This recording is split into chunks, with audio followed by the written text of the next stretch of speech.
आदित्य और ऋषि के बीच में जितनी भी टेंशन चल रही है सिर्फ उस लड़की की वजह से। अब आदित्य बहू है, तो हमें तो आदित्य को ही सपोर्ट करना चाहिए। देखो नीतू, अगर वो सपोर्ट करने वाला कोई काम कर रही है तो मुझे लगता है कि हमें उसे सपोर्ट करना चाहिए। और खैर, आज देखो बहुत खुशी का दिन है। मुझे नहीं लगता कि हमें ये सारी बातें करनी चाहिए। फिर कभी ये सारी बातें कर लेंगे, क्योंकि जब भी तुम ये सारी बातें करती हो ना तो मुझे अच्छा नहीं लगता, बहुत बुरा लगता है मुझे।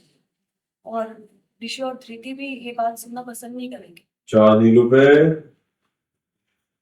हाँ, मैं समझ सकती हूँ आप क्या कह रही हैं। लेकिन क्या है ना, जब मैं कुछ गलत होता देखती हूँ चुप नहीं रहती।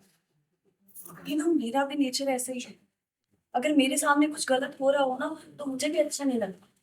सांसी एक्सक्यूज मी। चलन, आपका चौचक लग रही है दीदी, सच्ची आप भी पुतल दीदी। ओके, बना लो बना। पुतल दीदी आप तो तू कहाँ गई? भाई वो खाने का इंतजाम कर रहे थे। मैंने वो हलवाई है ना, वो बोला कि घर में से किसी को रहना जरूरी है वहाँ। तो हम सोचे सारे घर वाले यहाँ बिजी होंगे, हम जरा ध्यान दे देते हैं। कहा है आधा खाना भीतर रखना है दीदी और आधा खाना बाहर ही रखना है। वो सब भी उलझे हुए थे। तो इतनी सुंदर साड़ी पहनकर तुम ये काम कर रही थी, अगर साड़ी खराब हो जाती तो? अरे नहीं नहीं दीदी, इनका तो हम खास ध्यान रखे है, हम कुछ छुए नहीं, हम बस बताए रहे थे उनको। कैसे? सच में तुम आज बहुत सुंदर लग रही है। धन्यवाद दीदी। दीदी माफ कीजिएगा पर हम लोग बहुत जल्दी में है, हम एक और काम भूल गए। फटाफट निपटा लेते, खाई के आशीर्वाद शुरू हो जाएगा ना। हम आते हैं अभी।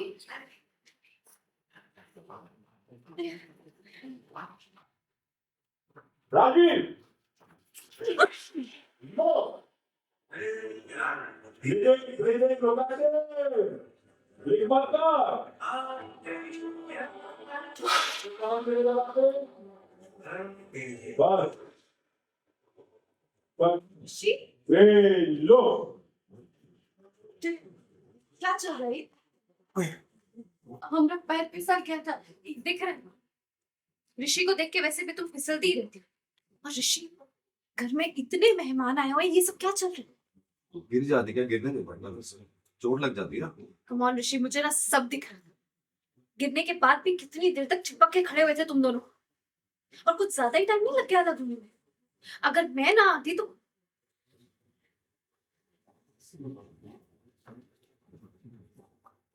और निकल गई निकल गया